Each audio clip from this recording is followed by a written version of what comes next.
Menjadikan murid. Karena itu pergilah, jadikanlah semua bangsa muridku dan baptislah mereka dalam nama Bapa dan Anak dan Roh Kudus. Dan ajarlah mereka melakukan segala sesuatu yang telah kuperintahkan kepadamu. Dan ketahuilah aku menyertai kamu senantiasa sampai kepada akhir zaman. Matius 28 ayat 19-20. Teks pembuka dari Alkitab versi New International mengatakan, karena itu pergilah dan jadikanlah semua bangsa muridku. Tuhan Yesus memerintahkan kita untuk memuridkan semua bangsa. Murid adalah seseorang yang mengikuti pemimpinnya. Jadi jika seseorang menolak untuk mengikuti engkau, maka engkau belum benar-benar menjadikannya murid.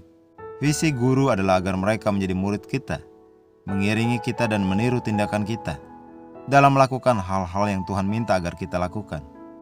Dalam 1 Korintus 11 ayat 1, Rasul Paulus berkata, jadilah pengikutku sama seperti aku juga menjadi pengikut Kristus.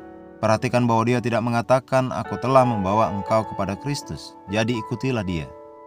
Tidak, dia secara eksplisit menyatakan, ikutlah aku sebagaimana aku mengikuti Kristus. Oleh karena itu, ketika kita menuntun jiwa-jiwa kepada Kristus, kita harus mengajar mereka untuk melakukan apa yang kita lakukan, dan membantu mereka membangun kebiasaan pergi ke gereja. Biarlah mereka tahu bahwa pertemuan di gereja adalah wajib bagi kita sebagai orang Kristen. Lukas 4 ayat 16. Jangan puas jika mereka hanya mengikuti acara khusus gereja dan mengabaikan kebaktian gereja yang sebenarnya.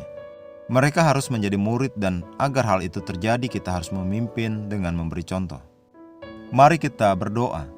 Bapa terkasih, aku berdoa bagi banyak orang di seluruh dunia yang semangatnya terhadap hal-hal yang berhubungan dengan roh mungkin telah memudar, agar semangat mereka berkobar kembali dan mereka memanfaatkan waktu-waktu pribadi mereka untuk bersekutu dengan roh dan mempelajari firman dengan sungguh-sungguh, agar ada kesatuan, kestabilan dan pertumbuhan, seiring kita sebagai gereja mencapai kesatuan iman dan pengetahuan tentang anak Allah, untuk mendewasakan penuh sesuai dengan ukuran kepenuhan Kristus, dalam nama Yesus.